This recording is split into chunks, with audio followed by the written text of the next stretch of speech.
Alors comment gérer ces mots de passe quand on en a des dizaines, voire des centaines, sans s'en mêler les pinceaux? C'est ce qu'on va voir aujourd'hui. Donc c'est vraiment une problématique qui n'existait pas avant. Et donc je vais vous proposer des solutions pour que les mots de passe ne soient plus un problème. Alors le problème aujourd'hui justement, c'est qu'on a de plus en plus de comptes à gérer sur Internet.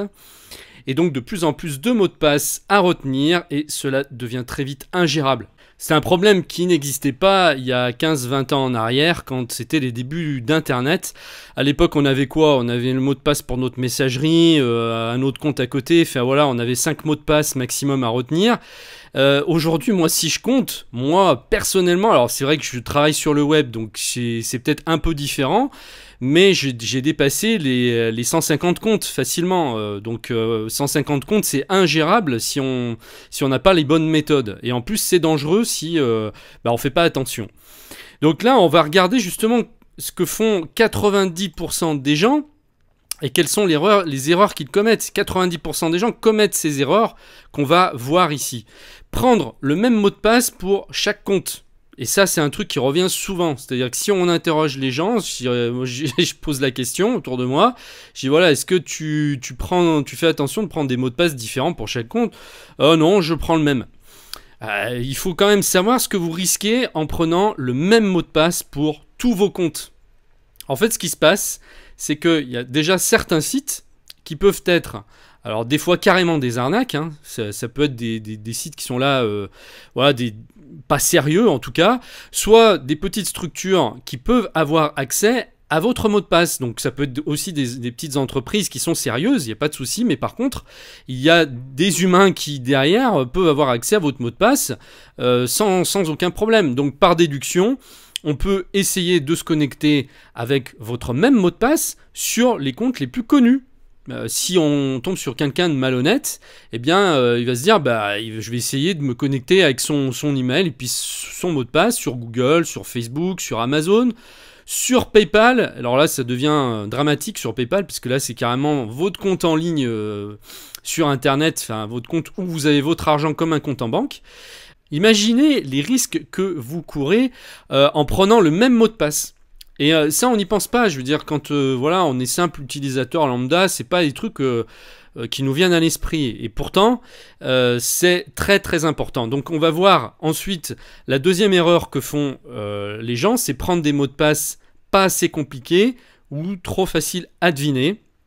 Avec un seul mot, il n'y a rien de pire que de prendre genre un mot du dictionnaire et puis s'arrêter là. Sachez qu'il y a des logiciels qui existent aujourd'hui, chez les pirates, qui ont mis ça sur pied, qui peuvent passer tous les mots du dictionnaire en moins de 30 secondes. Enfin, je crois que c'est même moins que ça doit être 10 secondes. Le logiciel passe en 10 secondes, en moins de 10 secondes, tous les mots du dictionnaire, voilà, pour savoir lequel vous avez pris.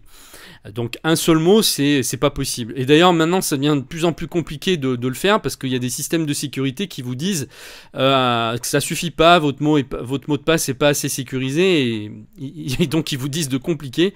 Donc déjà si vous prenez 2 mots, vous compliquez, mais bon c'est pas encore le top. Le mieux c'est de mélanger, c'est de mélanger plusieurs mots ou carrément de prendre une phrase et de mélanger ça avec des chiffres. Alors la deuxième erreur la plus répandue, c'est de mettre des dates de naissance dans les mots de passe.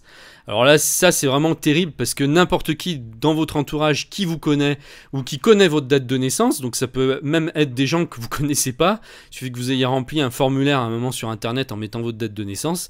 Donc par déduction, on peut essayer votre date de naissance et là on va trouver tout de suite. Le nom de son animal domestique aussi, ça c'est pas mal, ça on le voit souvent, on met le nom de son chien, de son chat. Bon, sachez que tous les gens qui sont dans votre entourage, qui connaissent le nom de votre chien, votre chat, connaissent votre mot de passe. Ça laisse songeur. Alors après, troisième erreur, c'est le manque de vigilance. Donner son mot de passe trop facilement, on ne donne pas son mot de passe comme ça. Si on vous le demande par email, ça peut être un email qui vient de chez Google, de je sais pas qui vous demande votre mot de passe, faut jamais le donner. Ces grosses structures ne vous demanderont jamais votre mot de passe, c'est impossible. Ils ne les connaissent pas eux-mêmes.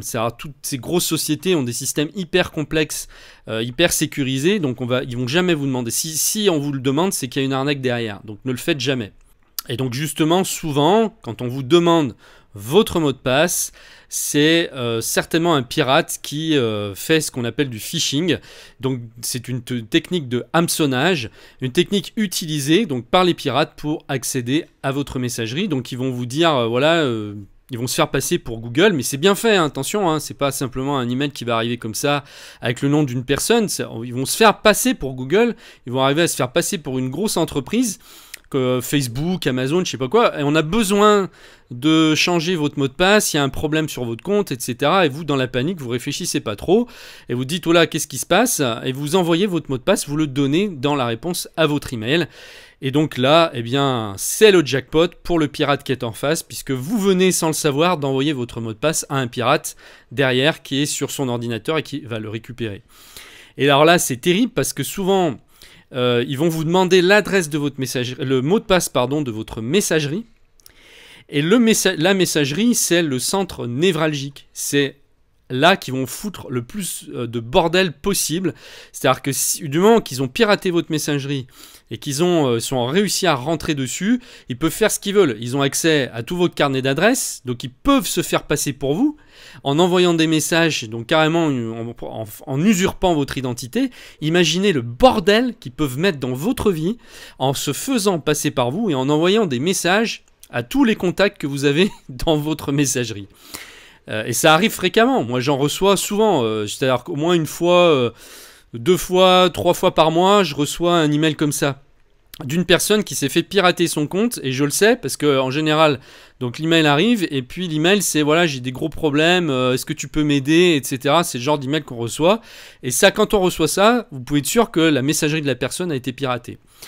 Et ça, j'en reçois fréquemment. C'est pas, je vous mets en garde. C'est pas, je veux pas vous faire peur, mais la vigilance c'est de mise parce que ça arrive beaucoup plus souvent qu'on peut l'imaginer. Donc après, le risque, c'est que, eh bien, dans votre messagerie, on trouve facilement vos autres mots de passe de vos comptes, parce que souvent on nous les envoie comme ça, ou alors ils vont aller demander après sur n'importe quel compte de refaire une réinitialisation de mot de passe. Et donc, là, si vous voulez réinitialiser votre compte Facebook, bah, Facebook va vous renvoyer, va vous dire réinitialiser votre mot de passe, va vous envoyer un message dans votre messagerie, et comme il y a accès, il va pouvoir réinitialiser votre mot de passe. Vous voyez, ça ouvre la porte, c'est terrible, c'est une boîte de Pandore ce truc. Donc voilà, le risque, un seul mot de passe pour pirater tous vos comptes. Alors, ce qu'il faut impérativement faire, pour mettre toutes les chances de votre côté qu'on ne pirate jamais aucun de vos comptes, c'est choisir un mot de passe différent pour chacun de vos comptes et jamais prendre 2 fois le même. Alors ça, première chose, mais en plus il va falloir qu'il soit suffisamment compliqué pour pas qu'on le devine facilement. Donc ça, c'est vraiment la première chose. Alors vous allez me dire après, ouais, mais alors là, si je dois prendre un mot de passe différent à chaque fois, je vais jamais m'en sortir. Comment je vais faire pour les retenir? Voilà, il va falloir que je note ça sur un carnet. Oui, effectivement. Et on va voir justement les solutions maintenant à prendre ou à ne pas prendre. Alors, tout retenir de tête, impossible, hein, à moins d'être un ordinateur ambulant, ça paraît évident. Surtout quand on a des dizaines de comptes, et comme je vous disais, on peut dépasser facilement la centaine aujourd'hui, voire même plusieurs centaines pour certains. Marquez tout dans un carnet. Alors ça, c'est déjà mieux, mais c'est dangereux si on tombe dessus. Si vous le perdez, c'est pas génial non plus. D'ailleurs, je vais le rajouter ici. On peut le perdre. Ensuite, c'est difficile à gérer hein, quand on a des dizaines, voire des centaines de comptes, parce que là, à chaque fois après, vous allez devoir revenir dessus, feuilleter et dire attends, c'est quoi le mot de passe? Vous tournez les pages, vous trouvez plus. Voilà, même en classant par ordre alphabétique, ça va changer, donc il va falloir barrer, il va falloir mettre ça ailleurs. Enfin, ça va être très compliqué. La solution, la meilleure qui existe aujourd'hui, c'est d'utiliser une application sur reconnue. J'insiste là-dessus, hein, reconnu, c'est-à-dire qui est connu, que énormément de gens utilisent pour être sûr que c'est pas une arnaque. Donc une application sur reconnu et sécurisée pour mémoriser tous vos mots de passe à votre place. Donc c'est une sorte de coffre-fort virtuel dans lequel que vous allez pouvoir en fait ouvrir avec un seul mot de passe à retenir pour avoir accès à tous les autres. Ce qui veut dire qu'en fait vous n'avez besoin de retenir qu'un seul mot de passe pour avoir accès à tous les autres qui seront dans ce coffre et à tout moment vous pourrez les voir, les récupérer et simplement en tapant voilà, sur votre clavier le mot-clé de votre compte, vous allez retrouver en 2 secondes n'importe quel mot de passe. Mais ça va faire encore beaucoup mieux que ça. Donc ça va mémoriser tous vos mots de passe pour chaque compte à votre place, pas besoin de les connaître, mais ça va générer aussi des mots de passe compliqués, impossibles à retenir ou à craquer automatiquement. Donc en fait, en appuyant sur un bouton, ça va générer les mots de passe les plus compliqués possibles. Ça va être des combinaisons de chiffres et de lettres impossibles à retenir. Plus ils sont impossibles à retenir, mieux c'est, puisque vous n'aurez plus à les retenir, donc autant faire des trucs super compliqués. Au moins comme ça, personne ne pourra vous pirater. Et puis le truc le plus intéressant, c'est que ça va vous connecter en un clic sur tous vos comptes. Hein, c'est-à-dire qu'après, une fois que vous allez arriver par exemple sur votre compte Google, que vous avez besoin de vous connecter, eh bien il va remplir en fait automatiquement le formulaire avec votre identifiant et votre mot de passe. Vous aurez juste à faire OK pour vous connecter sans savoir, même sans connaître le mot de passe. Hein. Vous n'allez même pas le connaître, il va le remplir à votre place. Et pour tous vos comptes, comme ça, vous aurez juste à cliquer sur le nom du compte. Ça va vous envoyer sur la page de connexion, ça va remplir à votre place en moins d'1 seconde et ça va vous connecter à votre compte. Et donc je vous propose de voir dans la prochaine vidéo eh bien, les solutions qui existent aujourd'hui, puisqu'il y en a plusieurs. Il y a plusieurs sociétés, plusieurs applications qui existent, qui sont très sérieuses, très fiables, 100% sécurisées. Et puis je vais vous en présenter un. Je vous ferai voir le fonctionnement, comme ça vous permettra de voir comment ça marche et de prendre un petit peu la logique. Vous ne serez pas obligé de prendre celui-là, mais ça vous donnera déjà un exemple, et puis après vous pourrez partir où vous voulez. Ça sera déjà plus simple pour vous de savoir comment ça marche et comment vous y prendre. Donc je vais vous envoyer cette vidéo, ce sera un tutoriel où je vais vous montrer comment ça se passe. Si vous voulez être prévenu dès qu'elle est publiée, vous pouvez vous inscrire dans ma newsletter en cliquant sur le lien qui se trouve en dessous de la vidéo. Je vous propose également de télécharger le résumé de cette vidéo, donc la mind map, c'est un nouveau service que j'ai mis en place. Toute la carte que vous voyez ici, vous pouvez la télécharger pour la sauvegarder sur votre ordinateur et voilà, pour vous souvenir de tout le résumé de la vidéo. Pareil, je vous mets le lien en dessous et puis je vous dis donc à la prochaine. Merci de m'avoir suivi, au revoir.